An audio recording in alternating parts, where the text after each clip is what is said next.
Today we're going to talk in detail about the government's new modification of the laws in Kashmir that allows effectively outsiders, Indian citizens who are not people of Kashmir, Jammu and Kashmir domicile, to actually buy land in the erstwhile state, now union territory. Will this bring economic development into Jammu and Kashmir? Will there be more factories, warehouses, more businesses set up because of this change in rule? Two, will this benefit the local population? Will they be able to get more bang for buck on the properties that they own? And is this a good thing? And finally, will this make a difference to the rehabilitation of the Kashmiri Pandit population who want to go back to the state? Does the domicile that already exists or did exist before this change, does it apply to them or does it not? These are the questions that we're asking. I want to first understand if you'd be kind enough to just explain to my audience the history of these laws that doesn't allow people from other parts of the country to buy land in Kashmir. How did we come to this point? I also want to remind our viewers that Jammu and Kashmir was not the only state that had these laws. Many other states right now have that protection. Ms. Basi? Yeah, the Jammu and Kashmir, you're very right that many other states have similar kind of protections. But in Jammu and Kashmir's case, the laws precede 1947. It was during the Maharaja's reign that, there were protests mainly by the Dogras of Jammu region and by Kashmiri Pandits who felt that outsiders coming from Punjab for jobs and for purchasing land and settling here were encroaching on their space and were trying to create monopolies in which the locals felt marginalized. So to protect their interests, these laws related to the land have been in place, whereby earlier called state subjects, people, original residents of Jammu and Kashmir, and those who had already settled from Punjab and other areas in undivided India.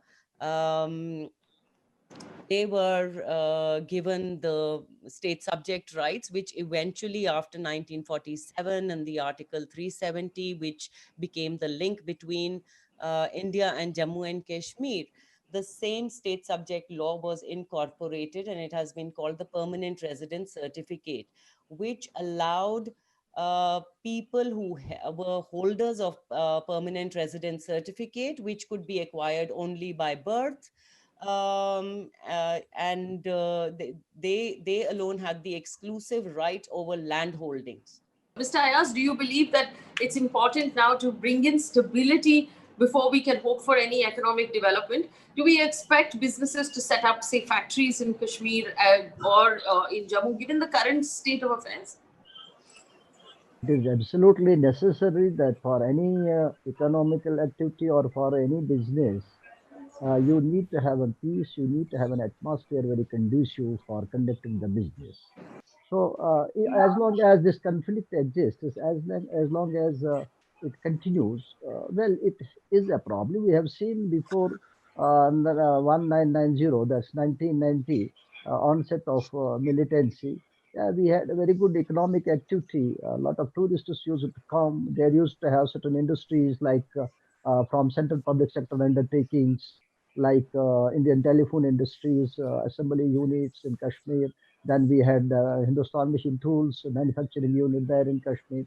So there were a lot of activities being done before 1990, as long as situation was quite smooth and things were running normal. After 1990, when militancy started coming in, naturally everything got disturbed and peace is not there. And as long as peace is not there, even local business is, suffering. So to talk of getting outsiders or anybody from outside to set up a business, I think it's a daydreaming as long as today is concerned. My first question to the other two guests was, will this bring in economic development? Will businesses come in and set up shop in Kashmir? But they both seem to believe that, the businesses already in Kashmir are suffering. Could you help our audience understand what the motive might have possibly been for the government to bring in this reform? So, are you talking, Faye, are you referring to the Article 370 on August 5 last year and the downgrading of Kashmir to Union territories, or the fact that now anybody can buy land, which is a continuation of what was done? I think the only constituency this was meant to appease was the Hindutva constituency in India. It was certainly not directed at any prosperity for Kashmiris, and anybody would be a fool to imagine otherwise. It's only rhetoric to justify it. Kashmir has always been a very complicated, conflicted place, which I've covered. It's been just the valley, not Jammu or Ladakh. But right now, I mean, you just look at the state of media and journalists in Kashmir. You've got Anuradha Bhasin. She will tell you you've done away with the parties which were the via media with India. Those who had a pro-India constituency, you incarcerated them. So when we talk about a conflict, what conflict are we talking about now? Are we talking about a conflict with Pakistan, or are we talking about the Indian state? And the fact that Kashmiri people feel more alienated than ever before. And my own colleagues in the media, I mean, one of them has died, one of them has left India, moved to another country, who I knew well, Kashmiri journalists. One of them tried to board an aircraft to leave India. He was, because he had a job elsewhere, he was not allowed to do so. Today, there have been raids on homes of Kashmiris, who every journalist who goes to Srinagar knows them. They are being raided. They have had NIO interrogations. Every law, Public Safety Act, UAP, every law is being applied on residents of the valley. So what we have right now is the only thing this was directed at was to appease the Hindutva constitution. Ourselves that there will, in the foreseeable future, be any development in Kashmir. It is just not going to happen. That's I mean, there is nothing, there is no light at the end of this tunnel. It is getting darker and darker by the day, Anuradha Bhasin, if you want to comment on what Saba Naqvi brought up about journalists, and I do know that your paper has been in the limelight as well because its offices have been sealed after 30 years of operating those offices, and this is something that you've been very vocal about. Is freedom of speech actually a serious problem right now in the valley, and do you believe this will also add to the stress on the relationship? Definitely so. That space for freedom of speech does not exist today. Particularly, I mean, we've faced problems in the last, media has faced problems, or civil society has faced problems in the last 70 years. But more in the last 30 years of the armed conflict, the last 14 months have been particularly unprecedented, that there is no tolerance for any dissenting voice.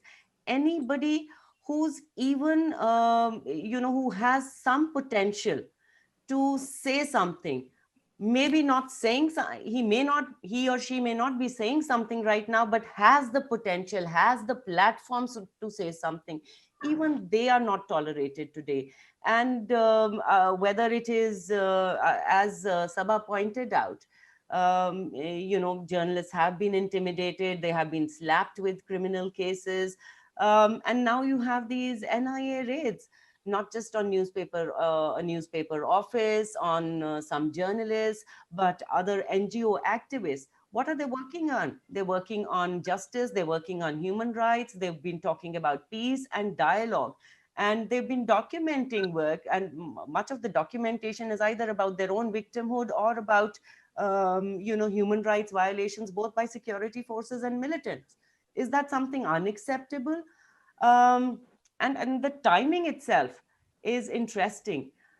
Is it only a coincidence, or that these NIA raids should have come a day after the land laws were changed, which are likely to create a lot of resentment at the local level, not just in Kashmir, but also in Jammu region, to get hold of these, to have raids at 10 places, and so that it acts as a deterrence for the others.